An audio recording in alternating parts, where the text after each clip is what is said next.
You're listening to the Youngpreneurs Podcast, the number one resource online for under 35-year-olds, where we chat twice a week to the most inspiring entrepreneurs in the world.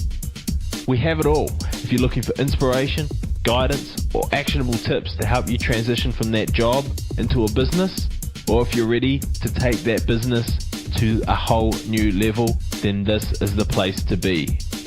Get ready to live life on your own terms. Youngpreneurs Podcast, episode number 137, with your host, Victor Ahipeni. What's up, world? Another day, another podcast. I'm going to dive straight into it today. So if you haven't checked out our previous episodes, jump over to passiveincomeyoung.com, where you can find the previous 136 episodes of Absolute Gold, where we interview some of the world's top under 35-year-old entrepreneurs. We've got a ton of awesome interviews lined up, but what I wanted to delve into today is what I want to call Dear Diary, and it's something that this year I really set my sights on doing, just to try and get a bit more clarity, trying to get more vision, and as always trying to get more productivity done throughout my day and more purpose, which for those who know me well, or those who've been following the show, I'm fairly good at creating hacks and applying the 80-20 rule to get more done without my own effort, but that isn't always, and it's something that I reflected on last year, it doesn't always mean that I'm using my days really productive, that I'm using my weeks really productive, and that I'm driving to my higher purpose.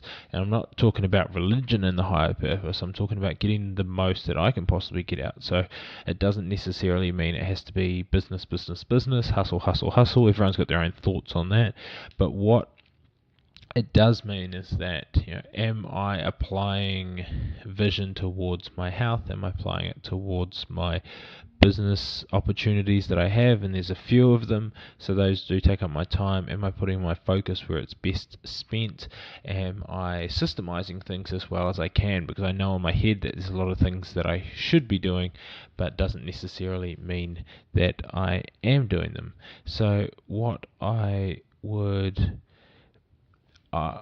have been working on this year is using, it's called Best Self Co, and it's a diary. It's basically it's called theselfjournal.com, and it is super cool. So basically what it does is you plan out, and the diary only lasts you 13 weeks, and it gives you, first off, you set your progress milestones, and then you set your actions and tasks, and then you create a roadmap on that, what that's going to look like. So basically you start off and you set a 13-week roadmap. You put what your result goals are going to be, how you're going to progress to those, the actions and tasks that you have to do, and what you I guess verbally or writtenly commit to be doing by the time this 13 weeks is over.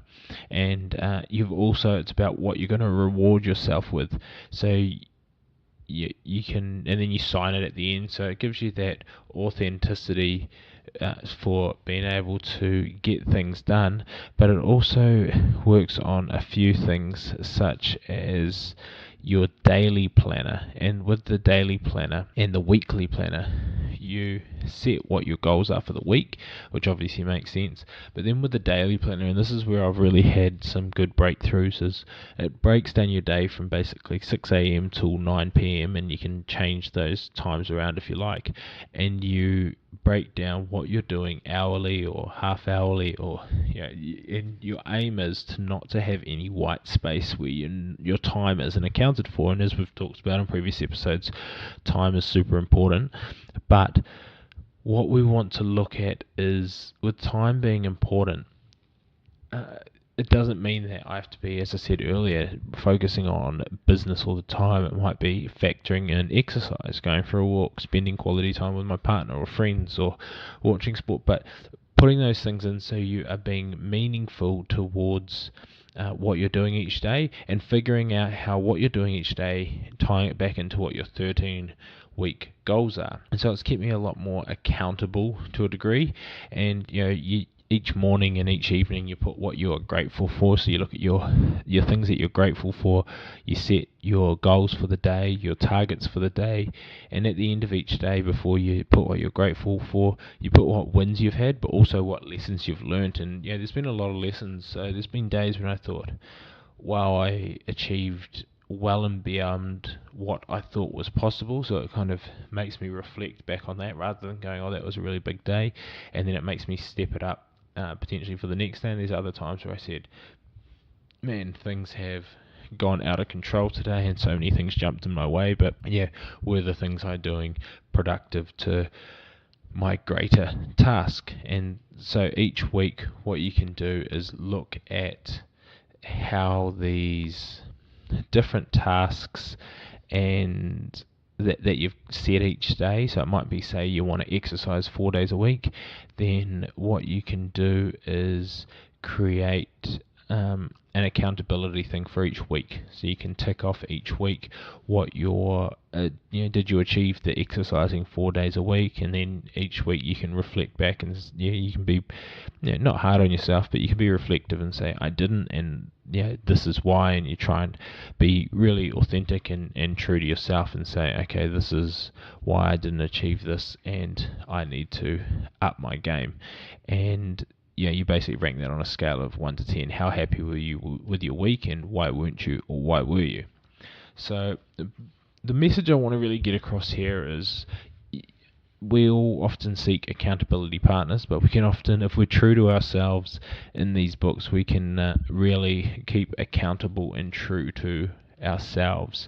And there's nothing worse than seeing things in writing where you're lying to yourself because no one else reads this diary. So that's what I would challenge. You don't necessarily have to buy one of these journals, but follow those in this and apply it to your own journal, and just try and start working on things on a daily basis to keep yourself accountable, to set your goals, and to keep taking one step closer to reaching that success and making sure you reward yourself at the end. So on that note, guys, I'm going to leave you on that. If you want more information, check out the links, check out the previous episodes, passiveincomeyoung.com, and there's also a 4-video training where you can check out how to start your own business for $0 online. And if you enjoy the show, please make sure to leave a rating and a review on iTunes, as it really does help people find this show. In the meantime, guys, keep living life on your own terms. Thanks for listening to the Youngpreneurs Podcast. This was proudly brought to you by the Podcast Institute, the #1 training resource to take your business from chasing leads to leads chasing you, and from an absolute amateur to a full-blown authority.